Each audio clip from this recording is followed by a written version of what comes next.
ମୁଁ ପ୍ରହ୍ଲାଦ ମୋ ନୂଆ ଭିଡ଼ିଓରେ ଆପଣମାନଙ୍କୁ ସ୍ୱାଗତ କରୁଛି। ଦେଖନ୍ତୁ ଖରାବେଳେ କିଛି ବର୍ଷା ପାଗ ଦେଇଥିଲା। ବର୍ଷା ପାଗରେ କିଛି ଖାଇବାକୁ ଇଚ୍ଛା ହେଲା, ଯାହାକି ମୁଁ ଝାଲମୁଢ଼ି ଖାଇବାକୁ ଇଚ୍ଛା ହେଲା। ଏବେ ମୁଁ ପିଠା ଖାଇ ଦେଇଥିଲି।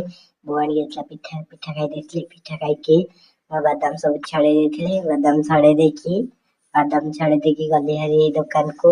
ଦୋକାନରୁ ଧରିକି ଆସିଲି ସଉଦା ଧରିକି ଆସିକି ବାଦାମକୁ ଛଡ଼େଇ ଦେଇଥିଲି। ବାଦାମ, ପିଆଜ, ଭୃଷଙ୍ଗ ପତ୍ର ଛାଣିଦେଲି।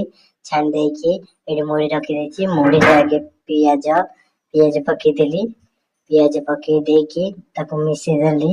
ତାପରେ ଲଙ୍କା ପକେଇଦେଲି। ଲଙ୍କା ପକେଇ ଦେଇକି ଭୃଷଙ୍ଗ ପତ୍ର ପକେଇଦେଲି। ଭୃଷଙ୍ଗ ପତ୍ର ପକେଇ ଦେଇକି ବାଦାମ ପକେଇଦେଲି। ବାଦାମକୁ ଭଲକିନା ମିଶେଇ ଦେଇକି ବାଦାମକୁ ପକେଇ ସାରିଲା ପରେ ତାପରେ ପକେଇଲି ମିକ୍ସଚର ପକେଇଦେଲି। ତାପରେ ପକେଇଲି ବିଟ୍ ଲୁଣ ପକେଇଦେଲି। ତାପରେ ପକେଇଲି ନର୍ମାଲ ଲୁଣ ପକେଇ ସାରିଲା ପରେ ଲେମ୍ବୁ ଟିକେ ଚିପୁଡ଼ି